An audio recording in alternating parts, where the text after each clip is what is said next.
Interesting. I am one of those unfortunate lawyers. I never planned to be in Anambra State University as it were. We call ourselves wordsmiths. We speak. You guys You call have to yourselves wordsmiths. What does people in the English department They call are themselves? grammarians. So much that in Costa Sua, you don't become a judge in your own case. You see, when you are speaking and you bring in these maxims, it has flavor. If you are not at the table, you are on the menu.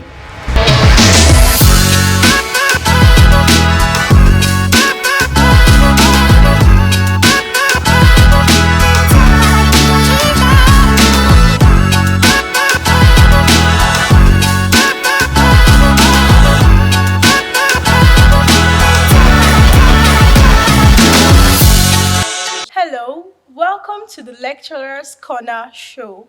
This is a show at the COOU Podcast studio where lecturers, teachers, and other academics come to share their experience, especially their undergraduate experience, lessons learned, and get to advise the current undergraduate students.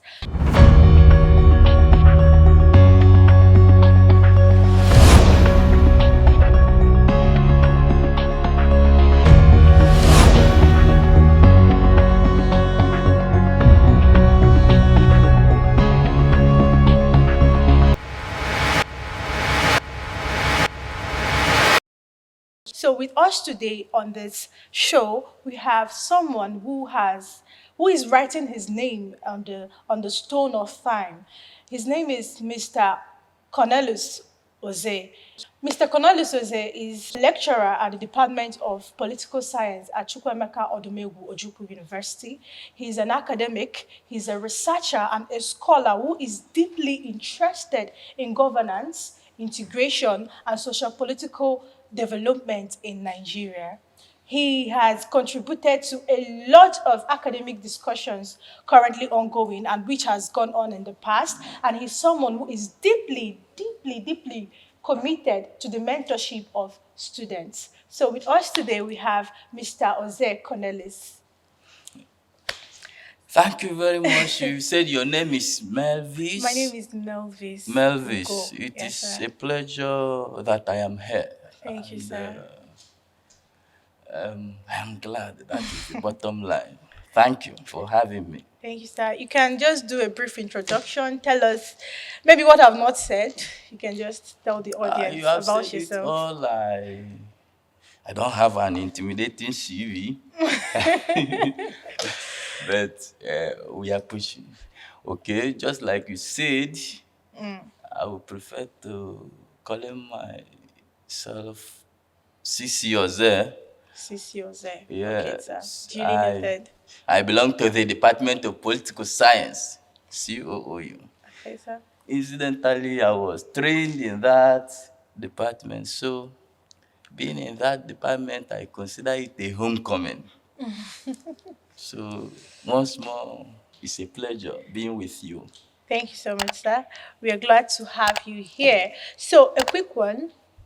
This is going to be a very relaxing conversation where students, it's specially meant for students, like our audience for this is students, where they get to learn from, like I said earlier, from your undergraduate experience, the lessons you've learned, and what you think they should be doing to have a better undergraduate experience or journey themselves. So we'll just dive straight into the question. Number one, can you share with us your undergraduate journey and how it shaped your academic part, how it shaped and made you become who you are today, rather? So just tell us about it. Okay, as a matter of fact, I never planned to become a political scientist. Interesting. I am one of those unfortunate lawyers. I had wanted to study law. I Okay. wrote law in my JAMB. I wrote law in my post-UTME. Yes. Post-UME, they call it then. I wrote law.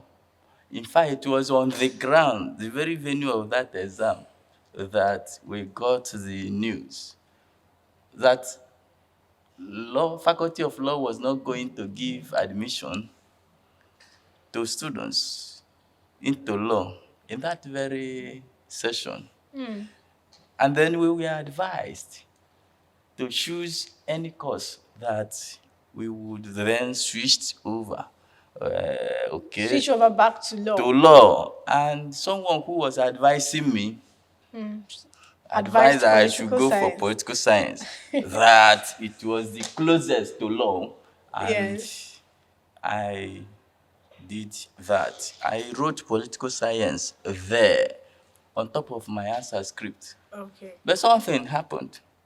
When I was planning to register for JAM, I never planned to be in Anambra State University as it were.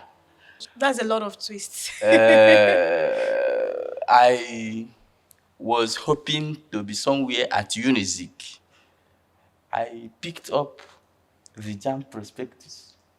I was going through, I was flipping, looking for the universities that offer law as a course, and I was particularly looking for Nnamdi Azikiwe University. Regrettably, I did not see Nnamdi Azikiwe University, and I was very surprised that Nnamdi Azikiwe University could not be offering law. I could not wrap my mind around that fact. But I was wrong. Nnamdi Azikiwe University was actually on that prospectus, Just that you didn't see but it. I didn't see it What, was that an oversight? it was rendered as NAU. Okay. The abbreviation or the acronym. Oh, But I was okay, looking okay. for Nnamdi Azikiwe Azikiwe University. University. And when I couldn't find, I said, okay, maybe I should check the state university. And that was how I found.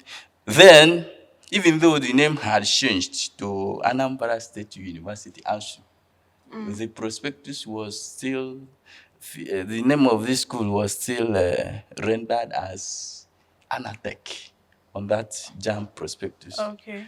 So I went for it, and that was how I came here. And then when I came in, I found out that, just like I've told you, the faculty of law was not There. going to give admission then. Okay, and So you switched full I science. switched to political science. And that's the twist of how you got to And that was how I became. Anatech, Yes. Anambra State University, Yes. which is currently Chukwuemeka Ogojuku University, and that's how you Exactly. got into the pole science department. Exactly. So why didn't you switch back? So I was actually in that department hoping to switch over to law in my 200 level. Okay, but the dean of law that time, Professor Nwogugu, was very restrictive of switchovers. If you don't have admission into law, you are not in law. It is unlike what is obtainable today that students switch. freely switch if they make certain grade points. We did not have that luxury. So But that's how then, you got stuck in political science. eh, That's how you got stuck in political science. I wouldn't even call it stock because I fell in love with that course. Okay, all right. Eventually, I fell in love with that course. The falling in love is what we are here for today. Yes, and look, not only that, I came from a very humble background. Before I gained admission into the university, I lost my father. Oh, And when I started political science as a course, and I had spent a year, I was imagining myself switching over to a 5-year course. Even if I had the opportunity, I would not have opted for it because I was thinking that it would be a waste of resources. oh. So that I decided to drive home political science, that eventually I would read law. And I have not removed it from my program. I still want to be a barrister. Okay, So the law faculty should still be expecting. yes, but the bottom line is that I remain with political science, and I am very glad about it. So that I had a wonderful experience as a student. A lot Yes. of factors, just like you queried, Okay. shaped my journey in that department. Okay. I had a lot of factors. First of them is that I a law student, had a law student, very intelligent, very sound, studying law, although a senior, but we lived in the same lodge, from the same village. He's Okay. now known as Barrister Oluchukwu Demezue. Okay, and we lived in the same lodge. That is one of the greatest things that happened to me as an undergraduate of political science. So Barrister Demezo is one of the greatest things that happened Yes, to you. because he let me know the benefits or the beauty of reading beyond the Course curriculum, outlines. and it pays off even till now. Okay. This kind of thing I am telling you, political science is related to law, just like the person that advised me said. It is Yes, related. it's related. Yeah, It will it be is easier for you to switch. Yes. And one thing about political science is that we call ourselves wordsmiths. We speak. Because one thing about political science is that just like a typical politician, If you guys call have to yourselves wordsmiths, what does people in the English department they call are themselves? grammarians.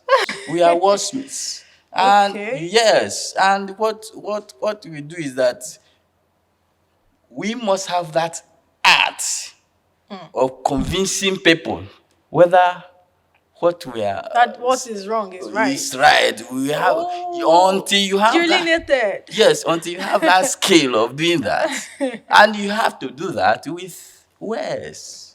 So, Okay. but when I started in that department, and then I was living with a professor, a barrister, Oluchukwu Demezue. Yes. He introduced me to what I call Latin maxims. I had a great deal of them. When he introduced me to that, I fell in love with Do it. you mind telling us I I have a lot what of this them. is, please? Okay. For instance, I learned from him this Latin maxim that says, "Nemo judat in cosa sua." You don't become a judge in your own case. Ignorantio judicis ex calamitas innocentis, which means that ignorance of the judge is the calamity of the innocent. Okay. Okay, he also taught me about the maxim that says, "Amo habendi, crescit habendo." It What does that means mean? the love of having increases by having. So these are what law students are expected to know, and It you is gathered it in your It undergraduate is, experience. it is not as a actually pol what science they student. are expected to know, but for the sake of knowledge. Oh, okay. You see, when you are speaking and you bring in these maxims, it adds flavor All right, to sir. what you are saying. And as a political scientist, living with that guy was a whole lot of experience. So that shaped your undergraduate experience. And I have more. You have more? Unless if you don't have time. Let's just move straight to the next question. Okay. All right, so thank you very much. So it's looking alright. back, what is the one thing you wish you knew or you did differently as an undergraduate? Okay. As an undergraduate, I tried all I could to read, but I found out eventually that I was not reading enough. It was until I went to the University of Ibadan for my MSc that I found out that I was not reading enough. Fellow students was engaging me about the books I have been able to read. Yes, I read. I went to the library. You went the extra curriculum, like you said, Udomezu advised you to. Yes, I went to the library. I read always. But you were not reading enough. But I was not reading enough. Okay. What I mean by that is that as a political scientist, you should be able to read at least one book every month. Very important. You should be able to read at least one book in political science every month.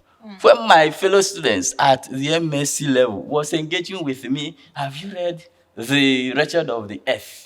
Have you read Ofudiban Knowledge Ethnic Politics in Nigeria? Have you read I was like, okay, you people were able to read all these things. But you see, in the library, I have been able to go there to read, but I hadn't that resolve to read from cover to cover so that I would say I have read this. So reading extensively. What if you read and you didn't understand? Was that the case, or that you just did not do the much work? You were not extensive with your reading. Okay, that is the dimension So of I think it. maybe they understood better. The dimension of it is that for you to read, you should be able to have what we call reading skills. Reading Okay. skills. Because that reading skills is what is going to make you to be capable of reading So and not just understanding. reading, You but have to have a reading with the skill. reading skills so that you would be able to do the extensive reading. Reading And is a reading skill, enough. and if you don't have that skill, you won't be able to read and understand. So you wish you had a good reading skill No, then, I had it. But the during thing your is, undergraduate yes, years. I So had what differentiated you between the I had master a very students you strong met? foundation in reading. Okay, incidentally, my father was a teacher, and I was tutored to those basics of reading very early in time. Okay, so I had a problem with reading. Some persons, some students, and I mean, their situation is very pitiable, where they could read, they could even pronounce words, but they could not wrap their mind around what they are reading Okay. for comprehension. And it is a serious problem. I remember when we were in year one, we were told, or we were taught, this Professor Sisi Shukweloka, Okay. yes, he taught me in year one. And that was English 101, okay? Okay. Use of English. And he introduced us to a textbook called English for Academic Purposes, written by Helen Chukwuma and Chukwuemeka Otaburagu.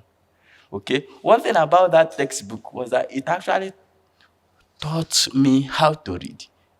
And read extensively. One of the things listed in that book as the way to go about reading is that while reading, you don't use your finger to point.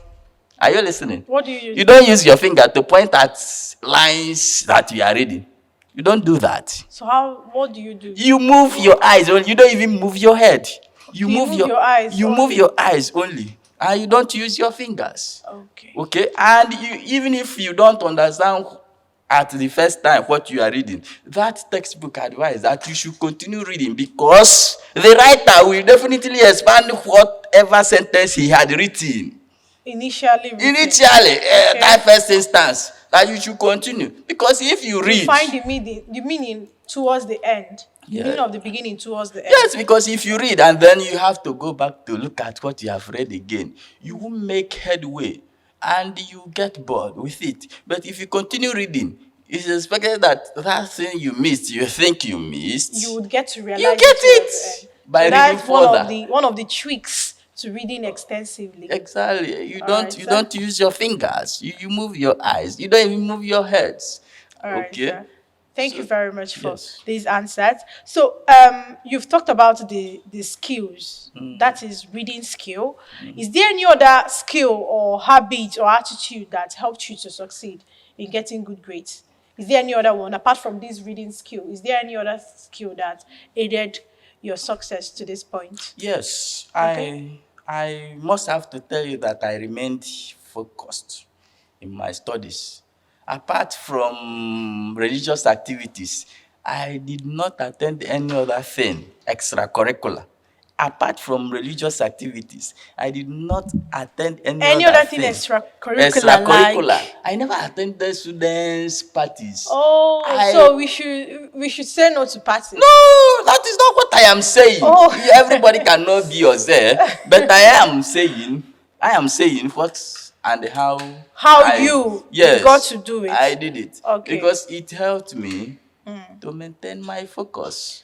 So Okay. the reading skills and cutting off extra activities that you didn't find very resourceful. Because academy is a very jealous activity. So it wants Once you begin just the to attention. meddle with Other other things, things. you begin to see yourself losing focus. And that is why if you are someone who is a serious student and you begin to engage in students' politics, you see your grade having issues. Is it everybody that engaged in student politics that has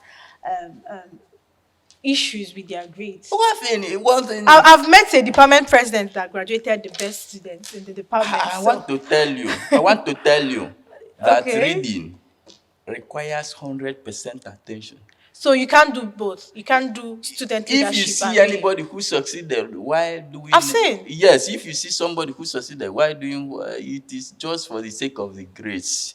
I am telling Okay, you. for the sake of grace, at that point, it's And no that longer logical. It's not a logical thing that to is do. not actually what we are here for. You could make all the A's and you are empty brained. Do you understand? Brained. Yes. So, okay, at this point, you're trying to say that the grades, you can make the They grades. are useless. Grades are useless. You can quote me as saying grades are useless. So They you say can make the examination grades. is not a true test of knowledge. Okay. You see, what actually makes you is that residual knowledge. Okay, so you gain. can make the grades without the knowledge. Yes, because look at it this way. Look at it this way. Some lecturers could just love your face and they award you marks. Oh, And you could interesting. even give them money because we are in a very corrupt society. Let me mention it here. You could buy grace with money. And So students that engage in politics, are you trying to say that students that engage in politics, they buy grades? Because I've met a lot of them that graduated I best am on top saying of the that class. even if they don't buy it, Okay. greed is one of the things that don't actually tell what you have here. Are you Okay. getting it? All right. So you might just miss out on the knowledge, but then you just have the grade. Yeah, you could So have. because have the academics grace. is a very jealous thing. You should You have the focus. grace. I am telling you that the world of knowledge is so vast. It's very vast that are you listening? The world of knowledge is very vast that the people who know most say that they don't know much. They don't know anything. People who know the most say that they don't know anything. Now imagine someone who don't really know anything in the world of academics. So getting grades is we are talking of 40 out of 100 with 40 out of 100 scores. You make a pass mark. Okay. You make a pass mark. That is so low. That is very, very low. Okay, so if you pass a course, it is not a true test of what you have here. Okay, you must have. But you just said grades doesn't really. That is what I am saying now. So what if you make it up to 80 and you're still not knowledgeable? Is that person said to still not be knowledgeable? I don't think you are following me. I'm Any following you. I'm trying to, sir. are you Yes. getting it? Any lecturer could award grades. Okay. So the awarding of mark is where we are now. You see, I am being very Objective. cautious in saying this. Okay. Because I could be quoted out of context. But what I'm trying to tell you is that you could wangle your way into having good grades, So the best and thing you have nothing is to stay away from extracurricular activities that doesn't really serve you the purpose of which you've come to school to do. Is that your advice to I current am not students? advising that. All right, so The we are asking for your advice right now. What do you tell them? The bottom line of what we are saying is that students should take their studies seriously.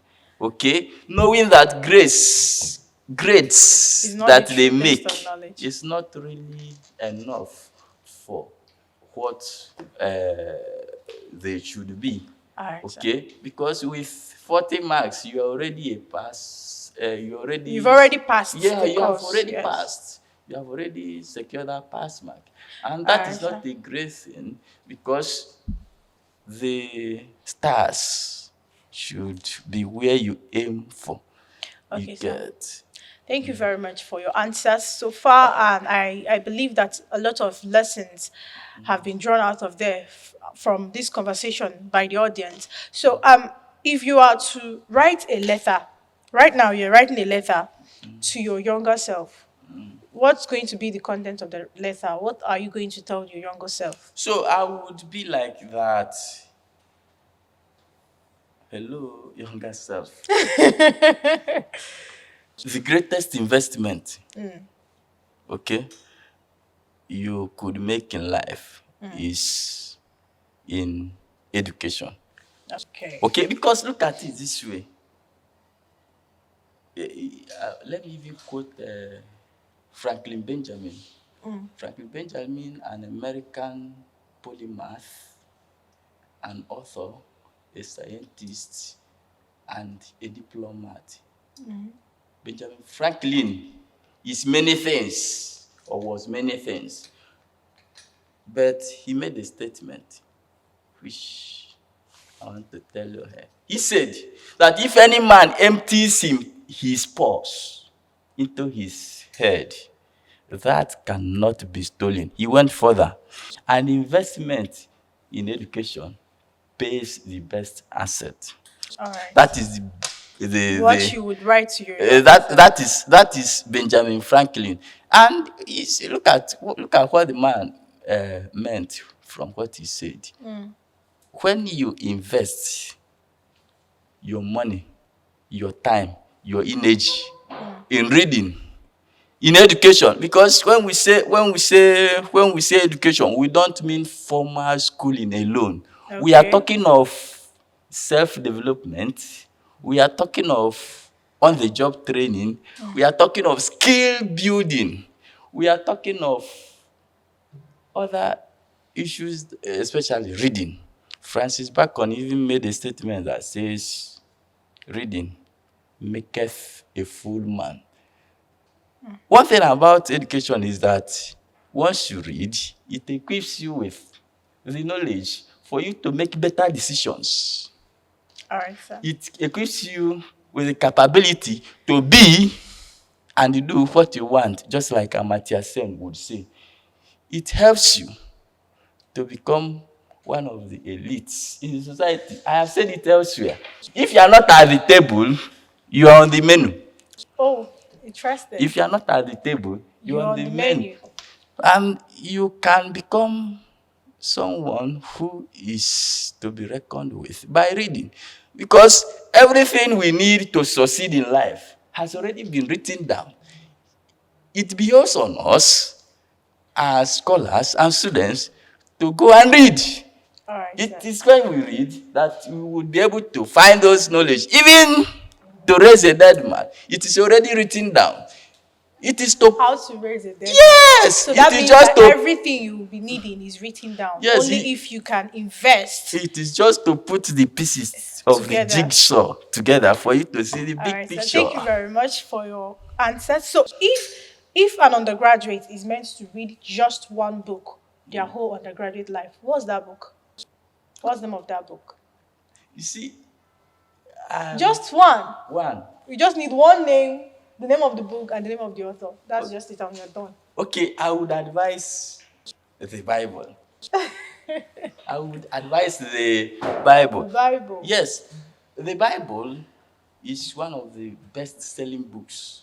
Apart from the spiritual dimension of the Bible, which I don't want to bring into this discussion, Bible is a text that has information. You know, I told you about English for Academic Purposes, EAP by Helen Chokuma and Chukwemeka Taburago. Yes, sir, One of the things they wrote in that textbook is that any text you come across is like a vehicle conveying information across to you. Just like taxi conveys people, text convey information. So if you come across any text, and I treat Bible, apart from its spiritual side, as a vehicle of information. And if you check the Bible, it is full of wisdom. Bible is full of what? Wisdom. What I mean by this is that if you check somewhere like Amos chapter 4 verse 6, you see where it says that my people perish because of lack of knowledge. So knowledge is the key. Yes. to everything. And if you check Proverbs chapter 7, verse 4, it says, get knowledge, because that is the principal thing. So, sir, from what you're saying right now, and from what this how this conversation has gone so far, I think you are for knowledge over grades. So that is what your academic undergraduate experience has been about, and that is what if you are to advise your younger self and every other undergraduate student out there, it's knowledge over grades. Yes, and when coming to knowledge, it is not all about just the knowledge, because knowledge is all encompassing. Okay, it is all about building those skills. Okay. You see, as an undergraduate, I learned some skills, but I found out that there are skills that are in demand as we speak, that as a student I should have been able to get. Okay, sir. Skills like video editing, skills like graphic Are design. they not extracurricular activities that would They are take not your time? activities, they are knowledge. Oh, so you were saying few I minutes said ago. student parties. Sir, you were saying few minutes ago. Yes. That academics is very jealous. Yes. So getting those You skills don't, will it not you don't remove intrude skill in- acquisition. You are in school to gain skills. Oh, okay. And then others. And whatever you do, I said, when it comes to education, it is not all about formal schooling. It is also including skills acquisition, All right, sir. on the job training, Okay. and reading. And when I mentioned them, I said that once you gather those skills and knowledge from those areas I mentioned, it helps you to adapt in this fast changing world. Okay. It helps you to make better decisions. It helps you to become one of the elites. Just like I said, if you are not at the table, you are on the menu. All right, So- sir. Thank you so much for these amazing and insightful answers. I believe that our audience out there who are especially undergraduate students or students of any level or any sector. Yes. I believe that they've learned a lot, and we are so glad to have you here with us on the studio. And we are so inspired by your words, and we've learned a lot. We've learned so many. We've learned that if you are not on the table, you're probably on the menu. So, sir, what do you have? Definitely not. Probably. You're definitely on the menu. Yes. So, sir, what do you have to say to our audience? Should they keep on watching COOU, or should they just stop? Just tell them something about COOU. Okay, just like I said, we should seek knowledge. That is the way And to there it. is knowledge And there is here. knowledge in what we have done. Okay, so go for knowledge. You see, I mentioned the Bible. I recommended the Bible. Yes. And now you're recommending COOU Podcast. Yes, I recommended the Bible because are you listening? I Yes. recommended the Bible because the Bible is an embodiment of knowledge. And I told you one of the things he said. And another thing the Bible said that I would want to say here is that the knowledge, wisdom, is screaming on the streets, Okay. in the bushes, looking out for you to come and get them. That is, look out for knowledge wherever. You will find it. And I see, I came across a quotation by William Wordsworth, okay, that said something about wisdom. He said that wisdom is nearer when we stoop than when we soar. So when it comes to seeking for wisdom, you should bend down. You could get it from anywhere, on the streets, from the lowly, from nobody. Make sure you are humble. Once you are humble, you gain knowledge, you gain wisdom. Because if you don't have the wisdom, you have issues with your life. All right, sir. Thank you very much. So, Mr. Sisi Ozeh is recommending wisdom, and he's recommending COOU Podcast shows. He said there is knowledge here, and you should stoop and listen. Thank you so much for staying with us till the end. And we look forward to seeing you next time.